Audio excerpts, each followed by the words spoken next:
Fala pessoal, tudo bem com vocês? Que bom a gente se reencontrar. Na semana passada eu deixei para vocês aí 3 exercícios a respeito daquela aula que eu tinha dado sobre cientificismo e agora eu estou aqui para poder corrigir esses exercícios e tirar qualquer dúvida que talvez tenha ficado, né?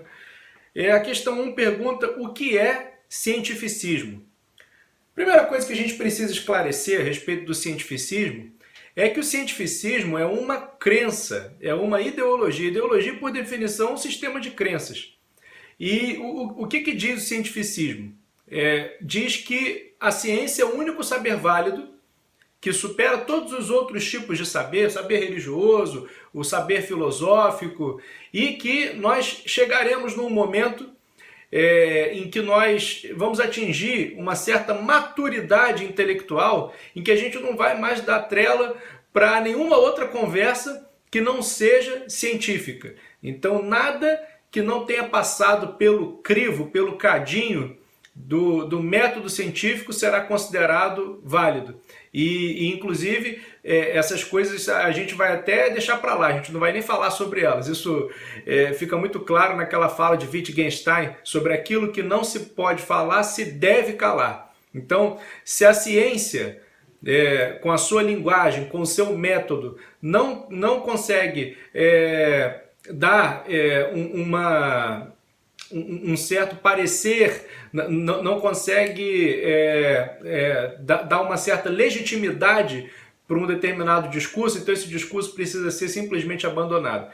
Isso aí é uma crença, não é uma conclusão científica. Isso é uma crença, uma ideologia a respeito da ciência, de matriz positivista, né? É o cientificismo, que acredita que a ciência vai ser a panaceia, vai ser o remédio de todos os males, e que a ciência vai varrer para a lata do lixo da história todos os outros tipos de saber.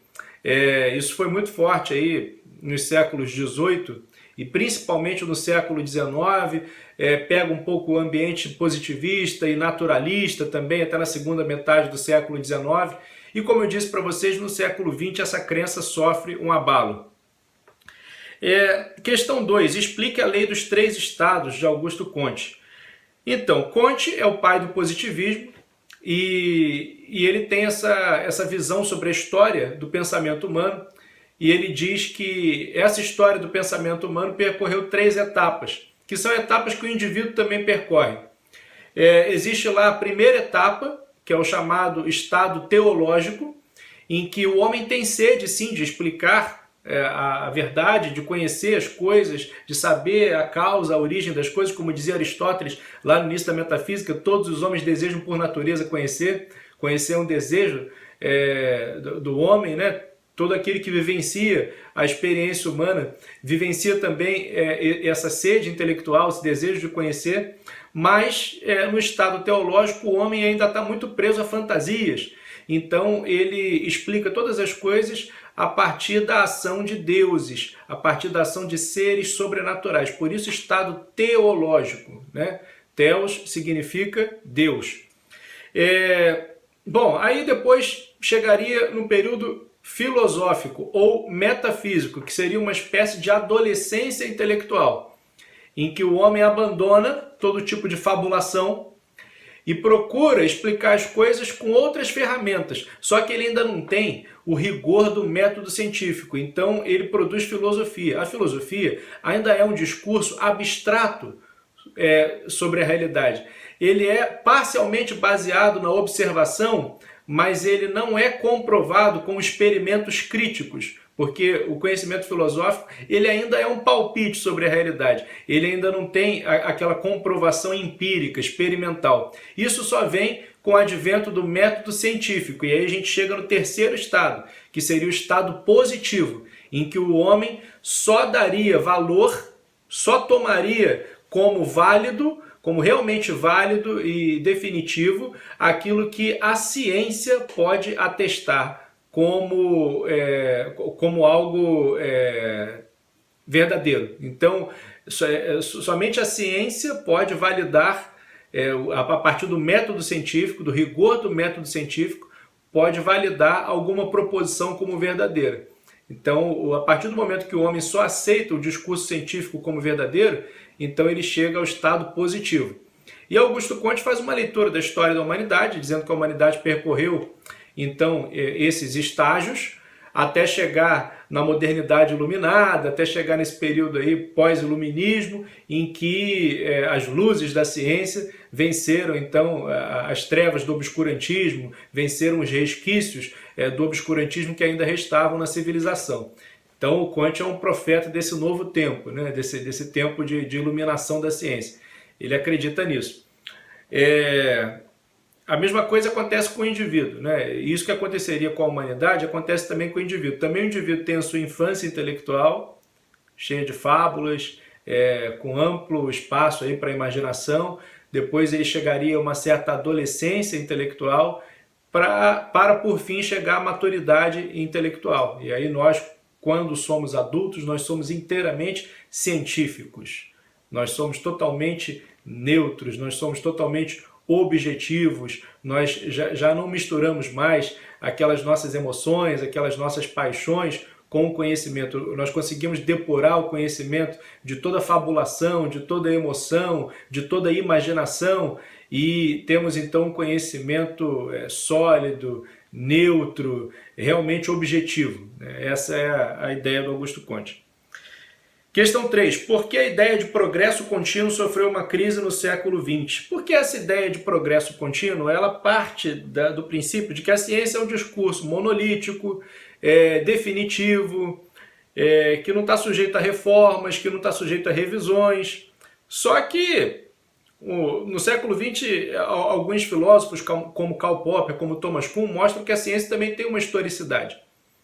A ciência, na verdade, ela não é feita de verdades absolutas, e sim de paradigmas. E esses paradigmas mudam quando nós mudamos também outras visões de mundo, quando os nossos interesses mudam, enfim, então os paradigmas científicos também mudam. A ciência não é um conhecimento totalmente neutro, existe sempre ali uma carga subjetiva. O cientista ele não é alguém que não se deixa influenciar por nada, ele é um ser humano e como ser humano ele também é um ser histórico, ele também é um ser que está sujeito ao devir histórico.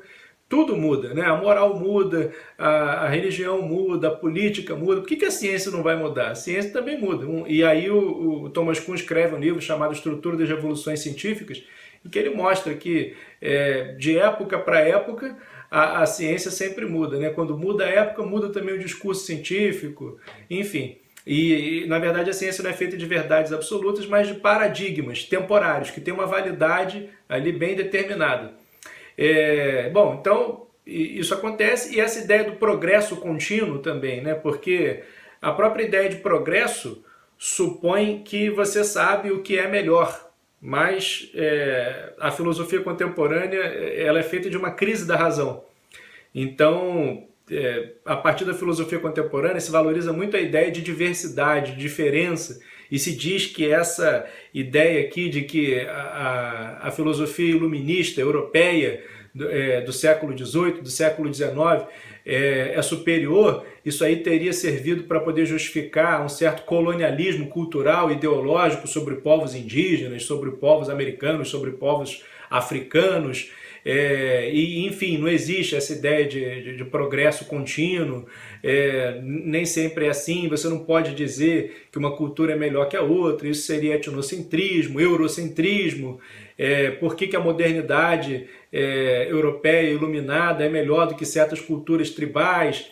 Então existe esse relativismo cultural que é intrínseco à filosofia contemporânea, ele é muito característico da filosofia contemporânea, e ele põe em xeque esse evolucionismo que acaba caracterizando, né, a visão cientificista, positivista, porque ela parte do princípio que realmente existe um salto qualitativo na evolução cultural europeia, e é justamente a Europa que traz aí essa iluminação na modernidade ilustrada, enfim. Então isso aí passa a ser muito contestado. E o século XX ele traz experiências também muito trágicas, né? Como as duas guerras mundiais, como os campos de concentração com cobaias humanas. Então todas essas coisas elas dão a entender que um progresso científico também não vai trazer necessariamente um progresso humano. O próprio Einstein, num discurso que ele fez em Berlim, ele fala que pode existir uma ética da ciência, mas não existe uma ciência da ética. Então, na verdade, o discurso científico ele não pode abarcar todas as coisas. Ele precisa conviver com outros tipos de discurso. Ele precisa conviver com o discurso religioso, com o discurso ético. A gente não pode justificar tudo em nome da ciência, né? Porque a ciência não dá conta de todas as coisas. A ciência não tem nenhuma palavra a dizer sobre o que é a justiça, sobre o que é o amor. Enfim, então existem diversas áreas da nossa vida também que a ciência não consegue abarcar. A ciência é o seguinte, o cientista é o sujeito que anda com régua e relógio no bolso, né? Então a ciência ela trata do espaço e do tempo, né? Aquilo que foge dessas duas dimensões aí, ela simplesmente não tem nada para falar. Então o discurso dela é vazio.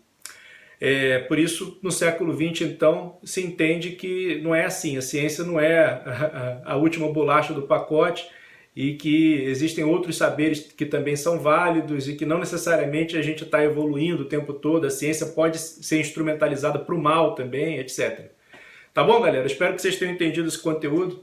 Um grande abraço aí. Até semana que vem. Valeu!